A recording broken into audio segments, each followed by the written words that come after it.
Hello साथियों, आप सभी को मेरा नमस्कार। मैं छाया शर्मा, विद्यालय अध्यापिका TR1 के तहत इस विद्यालय में कार्यरत हूँ।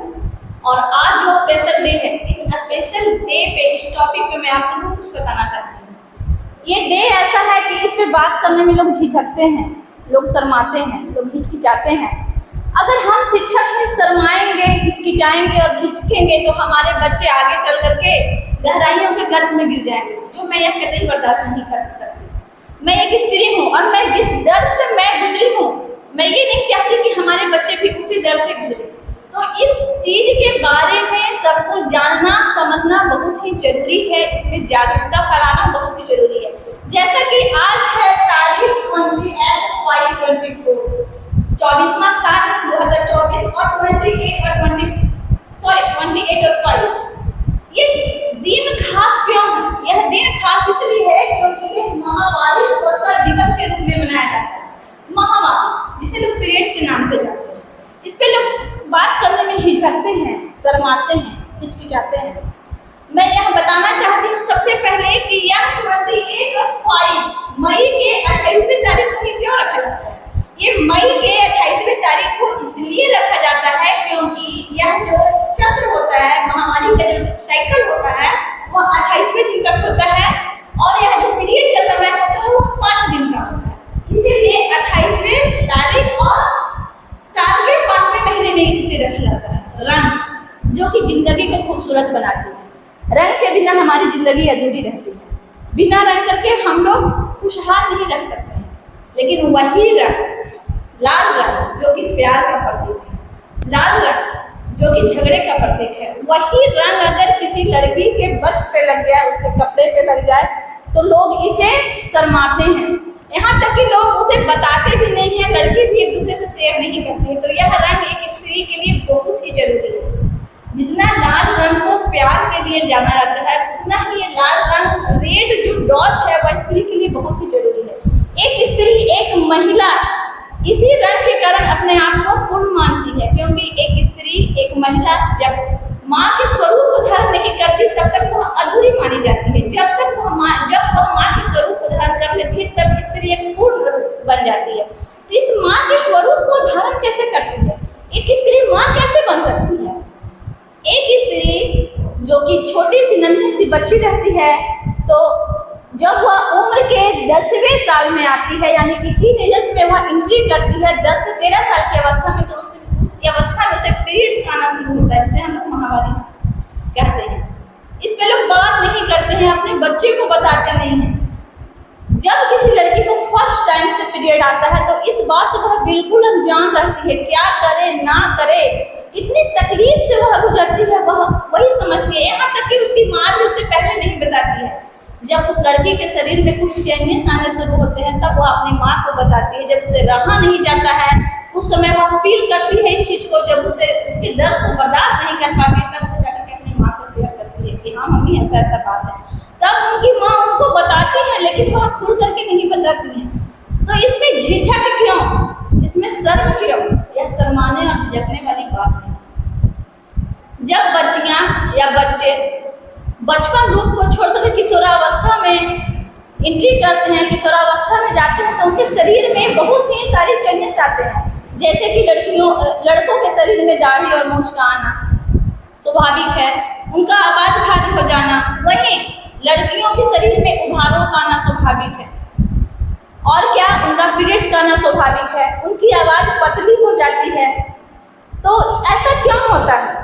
ऐसा इसलिए होता है कि जब लड़कियां युवावस्था में प्रवेश करती हैं तो उनमें यह लक्षण पाए जाते हैं। और कभी कभी ऐसा होता है कि लड़कियों में यह लक्षण बहुत ही कम एज में, अर्ली एज में, यहाँ तक कि कभी कभी ऐसा देखा गया है कि 8-9 साल की लड़कियों में भी ये पीरियड आना शुरू हो जाता है। तो ऐसे में उनके पेरेंट्स घबरा जाते हैं, उनके पेरेंट्स डर जाते हैं कि इतनी कम उम्र में हमारे बच्चे के साथ ऐसा क्यों हो रहा है। तो इसमें घबराने और डरने की कोई बात नहीं है। बात एक्चुअली ये है कि उन्हें इस बात की एक तरह से खुशी होनी चाहिए कि जिस तरह से उनकी बेटी का बाह्य स्वरूप, बाह्य अंग कार्यरत है, उसी तरह से उनका इंटीरियर अंग भी कार्यरत है। ठीक है, उनका प्रजनन तंत्र भी उसी तरह से है और आगे चल करके उन्हें कोई दिक्कत नहीं होगी। यह एक जैविक प्रक्रिया है। जो बच्चे बायोलॉजी का अध्ययन करते हैं तो बायोलॉजी के अध्ययन में उन्हें डीपली बताया जाता है, लेकिन एक मिडिल स्कूल है तो मिडिल स्कूल के तहत बच्चियों को स्टार्टिंग पीरियड में यह बताया जाता है ताकि बच्चियां खुल करके अपने घर परिवार में बात नहीं करती, यहाँ तक कि अपने फ्रेंड सर्कल में भी बात नहीं करती। तो मैं एक शिक्षिका होने के नाते उन सबको को यह बताना चाहूँगी कि इसमें घबराने और परेशान होने की कोई बात नहीं होती है। जब पीरियड्स का आना शुरू होता है तो लड़कियों के शरीर में एस्ट्रोजन और प्रोजेस्टेरोन हार्मोन्स पैदा होते हैं। जब एस्ट्रोजन और प्रोजेस्टेरोन हार्मोन्स पैदा होते हैं तो उनका मिलन जब शुक्राणु के साथ नहीं होता है तो वो जो ब्लड का और म्यूसिसल्स का जो परत बनती है उनकी बच्चेदानी में, वह परत टूट जाती है और वह परत टूट करके क्या होती है, वह परत टूट करके ब्लड के रूप में आना शुरू होती है, जो कि स्त्रियों में जनन अवसर। तो जिस तरह से आप सोच सकते हैं कि एक छोटी सी चोट जब हमें लगती है तो कितना दर्द हम लोग फील करते हैं। एक छोटा सा काटा, आए दिन हम लोग घर में झाड़ू लगाते हैं, बर्तन मांजते हैं तो कभी न कभी हमारा हाथ कट जाता है। इतना छोटा सा झाड़ू का तिनका हमारे हाथों में चुभ जाता है, उससे हम असहनीय दर्द होता है और उस दर्द को सहन करते हैं। तो सोचिए जब एक परत टूटेगी तो उस पीरियड में क्या दर्द होगा। उस दर्द को हर एक महिला समझती है और ये कोई जरूरी नहीं है कि हर किसी के शरीर में एक जैसे ही सिस्टम हो। हर किसी के शरीर के सिम्टम्स अलग अलग होते हैं। किन्हीं को बहुत ज़्यादा दर्द होती है, किन्हीं को उल्टियाँ होती हैं, किन्हीं को दस्त लगती हैं, किन्हीं का पेट मरोड़ता है। तो इस तरह की बहुत सारी फिजिकल चैलेंजेस आते हैं और उन्हें परेशानियां होती हैं, लेकिन ये परेशानियां सिर्फ पीरियड के ही दौरान होती है। जब पीरियड खत्म होता है तो उसके साथ साथ ये परेशानियां खत्म होती हैं। कभी कभी ऐसा होता है कि जब स्टार्टिंग पीरियड आता है तो साल के 1-2 साल, स्टार्टिंग के 1-2 साल क्या होता है कि पीरियड्स कभी 2 महीने आते हैं, 2 महीने तक नहीं आते हैं, फिर चौथे महीने आते हैं। तो इसमें भी घबराने की कोई बात नहीं है, क्योंकि यह कभी कभी उस इंसान के, उस स्त्री के शरीर के ऊपर डिपेंड करता है कि उन्हें ऐसा क्यों हो गया। अगर आप किसी डॉक्टर से भी कंसल्ट करते हैं तो डॉक्टर भी आपको यही राय देता है। इसमें घबराने की कोई बात नहीं है। जनरली वो हल्की फुल्की सी मेडिसिन दे देते हैं, उसे बच्चे लोग, लड़कियां लोग रिलीफ फील करती है। अगर ज़्यादा हैवी ग्लो होता है तो आप आराम से किसी लेडी डॉक्टर से संपर्क करके दिखा सकते हैं। मैं यह एक बात और बताना चाहूँगी कि पहले के समय में लोग समझते थे कि ये पीरियड्स का आना बहुत गलत है। लड़कियों को लोग अछूत समझते थे, यहाँ तक कि उन्हें एक कमरे में बंद कर देते थे कि तुम 5 दिन तक किसी कमरे में रहो। यहाँ तक कि उनका थाली बर्तन भी अलग होता था।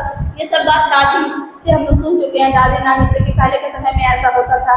लेकिन अब के समय में ऐसा नहीं होता है, क्योंकि यह बिल्कुल अंधविश्वास है। इसमें अछूत नाम का कोई भी चीज नहीं होता है। हाँ, कभी कभी ऐसा होता है कि ब्लड जब रिसोर्स होता है तो उसमें हल्की फुल्की गंध आती है। इसलिए गंध आती है कि जो कीटाणु होते हैं, वो जो म्यूसिकल्स बनते हैं, वो हमारे शरीर में क्या होते हैं कि अच्छे ढंग से कार्य करते हैं। वो एंटीऑक्सीडेंट्स का काम करते हैं और वो क्या करते हैं कि शरीर के अंदरूनी कीटाणुओं को मारते हैं। लेकिन जब हम लोग सही रख रखाव नहीं करेंगे इसका, तो वह कीटाणु हमारे शरीर के और अंदर फैल जाएंगे। यूरेटर्स के रास्ते से वह हमारे शरीर में फैल सकते हैं और इस तरह से हमें कैंसर रूपी बीमारी का भी सामना करना पड़ता है। भारत में कई ऐसी महिलाएं हैं जिनको नियमित रख रखाव, स्वच्छता के बारे में जानकारी नहीं होती है। खास करके ग्रामीण परिवेश की महिलाएं ऐसी होती हैं। सर्वे से यह पता चला कि ग्रामीण परिवेश की महिलाएं ऐसी होती हैं जिनके इस समय क्या करना चाहिए, क्या नहीं करना चाहिए, उन्हें पता नहीं होता है। और इस दौरान फिर जब वह 1-2 बच्चे को जन्म दे चुकी होती हैं तो यह ऐसी बात है कि बहुत ही धीरे धीरे यह वर्क करता है, जो भी रहता है। तो उन्हें फिर एक कैंसर नाम की भयानक बीमारी हो जाती है और इससे ग्रसित होकर के वह अपना जान प्राण त्याग देती है। तो सोचिए, जब एक माँ चली जाएगी दुनिया से तो उसके छोटे से बच्चे का रख रखाव करना कितना मुश्किल होगा। तो हम यह नौबत आने ही क्यों दें? हम अपने बच्चे को क्यों ना ही समझाएं कि बेटा ये चीज़ ऐसे है, इस चीज़ के समय ऐसे करना चाहिए। तो मैं एक शिक्षक रूपी माँ के रूप में यही बताना चाहती हूँ कि जब पीरियड्स है तो पहले के समय में लोग कपड़े का यूज करते थे। अब यह कपड़ा सेफ नहीं माना जाता है, क्योंकि हमारे सोसाइटी में बहुत तरह के चेंजेस आ गए हैं। तो यह सेफ नहीं माना जाता। यह कॉटन का होता है, इसकी ऊपरी परत में नमी बनी हुई रहती है और वह नमी के कारण क्या होता है कि हमारे शरीर में जब नमी बनी रहती है तो उसमें जो कीटाणु होते हैं वो हमारे शरीर में चले जाएंगे और हमें क्या करेंगे, बीमार कर देंगे। इसके लिए हमें सैनिटरी पैड का इस्तेमाल करना चाहिए। यहाँ तक कि सरकार जिस तरह से लड़कियों को साइकिल मुहैया करती है, पढ़ाने के लिए फीस देती है, पढ़ने के लिए आगे चलने के लिए उन्हें देती है। मैट्रिक के बच्चों को प्रोत्साहन राशि दी जाती है, इंटर के बच्चों को प्रोत्साहन राशि दी जाती है। तो जब वह लड़कियां 8th क्लास से 9th क्लास में जाती हैं तो उन्हें हर मंथ पैसे दिए जाते हैं सैनिटरी पैड के लिए, ताकि वह अपने आप को सुरक्षित महसूस कर सके। गांव समाज में जो जीविका दीदी होती हैं वह भी इस विषय पे आप बात करती हैं, घर टू घर जाकर के, डोर टू डोर जाकर के बच्चे लोग को बताती हैं, समझाती हैं, ग्रामीण परिवेश की महिलाओं को बताती हैं कि आप कपड़ा ना यूज करें, आप सैनिटरी पैड का यूज करें, क्योंकि यह ज़्यादा शेप होता है, इसकी ऊपरी परत में गीलापन का ड्राईनेस, बिल्कुल यह ड्राई रहता है और इससे कोई भी खतरनाक बीमारी नहीं हो सकती। ऐसी बात नहीं, आजकल बाजार में बहुत तरह की कंपनी की पैड आ चुके हैं। इसके अलावा और 2-3 तरह के होते हैं, जैसे एक मेश्योर्स कप होता है, एक और होता है, उसका नाम मैं भूल रही हूँ अभी। तो इस तरह की जो चीज़ें होती हैं वह मार्केट में अवेलेबल हैं, सेफ्टी है, इससे हम लोग कहीं आ जा सकते हैं। अर्ली एज में क्या होता है कि जब बच्चे लोग को पीरियड्स आते हैं तो स्कूल जाना बंद कर देते हैं, उनकी 4 से 5 दिन की पढ़ाई वहीं पे रुक जाती है, वो अपने क्लास में पीछे हो जाते हैं। कारण ये कि वही छोटा सा कि महामारी है तो अभी नहीं जा सकती। तो इससे में घबराने वाली कोई बात नहीं है, आप पैड यूज करके जहां भी जा सकती हैं। और यह 13 to 15 उम्र की महिलाओं तक आता है या 50 साल की महिलाओं तक आता है। 50 के बाद हमारा एज इस अवस्था को नहीं रहता है और यहाँ खुद ब खुद खत्म हो जाता है। तो हमारे शरीर में मैं बताती हूँ कि हमारे शरीर में एक पीएच होता है, ठीक है। हमारे यूटेरस के अंदर एक केमिकल बैलेंस मेंटेन होता है जिसे हम लोग पीएच कहते हैं। यही पीएच होता है कि महामारी के दौरान बहुत चेंजेस आते रहते हैं और यह जो पीएच होता है वह यूटेरस के अंदर पीएच में बदल जाता है और जब यह कई बार कीटाणु पैदा होने स्टार्ट हो जाता है और यही वह कीटाणु को मारता है और कीटाणु को मार करके वह ब्लड के रूप में बाहर आता है। तो इसमें घबराने वाली ऐसी कोई बात नहीं है और स्वच्छता बहुत ही जरूरी है। जिस तरह से हम प्रतिदिन नहाते हैं, तो बहुत पहले के लोग बोलते थे कि नहाना नहीं है इस समय अचार नहीं छूना है, पापड़ छूओगी तो खराब हो जाएगा, यहाँ मत जाओ, दौड़ो नहीं, भागो नहीं, कूदो नहीं, ऐसा कुछ नहीं है। ये सब अंधविश्वास है।